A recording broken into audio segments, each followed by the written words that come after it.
आइए अब हम पढ़ेंगे संयुक्त व्यंजनों के बारे में।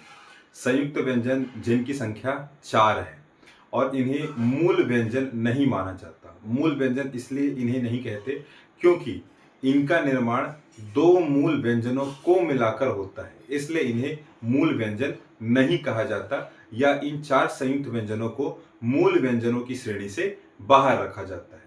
तो आइए चलिए देखते हैं कि कौन कौन से संयुक्त व्यंजन हैं।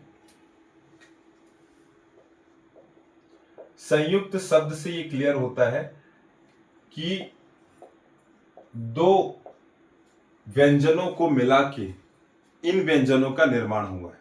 तो अब हमें यह देखना है कि कौन से संयुक्त व्यंजन का निर्माण किन दो मूल व्यंजनों को मिलाकर हुआ है। तो आइए चलिए स्टार्ट करते हैं। सबसे पहला है छतरी का छ। तो ये जो छतरी का छ है, इसका निर्माण दो मूल व्यंजनों के मिलने से हुआ है और वो दो मूल व्यंजन है क और षटकोण का स। तो ये दोनों मिलके है ना, और इसके कहने का तात्पर्य यह है कि जब भी हम छ का उच्चारण करते हैं तो हम दो मूल व्यंजनों का उच्चारण एक साथ करते हैं और वो दो मूल व्यंजन है क और षटकोण का स।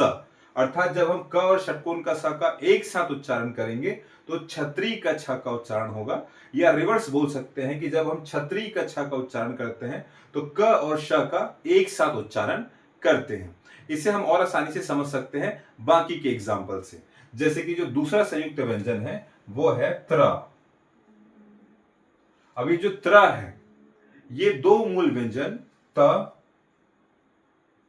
और र के मिलने से बना है। ठीक है, तो त और र को जब हम एक साथ बोले तो उच्चारण होगा त्र का, या त्र को जब हम ब्रेक करके बोले तो उच्चारण होगा त और र का। जैसे कि एक शब्द है त्रिवेणी। ये त्रिवेणी शब्द है और हमारे छत्तीसगढ़ अंचल में त्रिवेणी बोलने में अगर दिक्कत होती है तो त्रि बोलने में जब दिक्कत होती है तो इसे ब्रेक कर दिया जाता है त में और र में, और फिर हमारे छत्तीसगढ़ अंचल में त्रिवेणी को कहा जाता है तिरवेणी। तो ये इस बात का प्रूफ है, सबूत है कि त्र त और र से मिलके बना है। उसी प्रकार से हम देखेंगे ज्ञ। ज्ञ जो है वो ज प्लस इया, इन दोनों वर्णों के संयुक्त होने से बना ज्ञ। ठीक है, और उसके बाद जो आखिरी है वो है श्र, है ना। तो श्र किन से मिलके बना है? तो श्र मिलके बना है शक्कर के स और रस्सी के र से, है ना। फॉर एग्जाम्पल एक शब्द है श्राप, है ना। तो ये श्राप इस तरीके से हम बोलते हैं और लिखते हैं श्राप, लेकिन हमारे छत्तीसगढ़ अंचल में श्राप को इजी वे में, है ना, उसको ब्रेक करके कहा जाता है। क्या कहा जाता है? शराब, है ना। तो शराब से हम क्लियर हो गया ये कि जो श्र है वो शक्कर के साथ और र से मिलके बना है।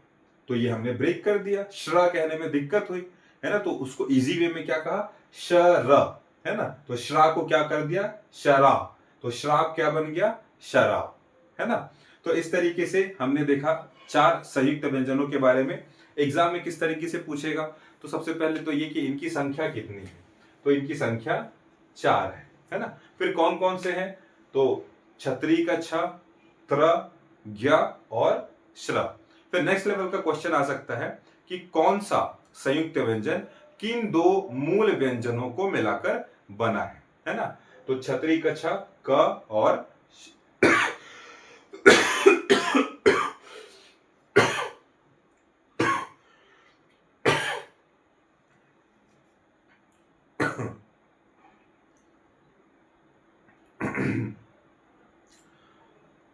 तो छतरी का छ, क और षटकोण के स को मिलाकर बनाया गया है। त्र, त और र को मिलाकर बनाया गया है। ज्ञ, ज और इया को मिलाने से बना है। और श्र जो है वो शक्कर के स और र को मिलाने से बना है। तो ये कंप्लीट हो गया संयुक्त व्यंजनों के बारे में। Thank you.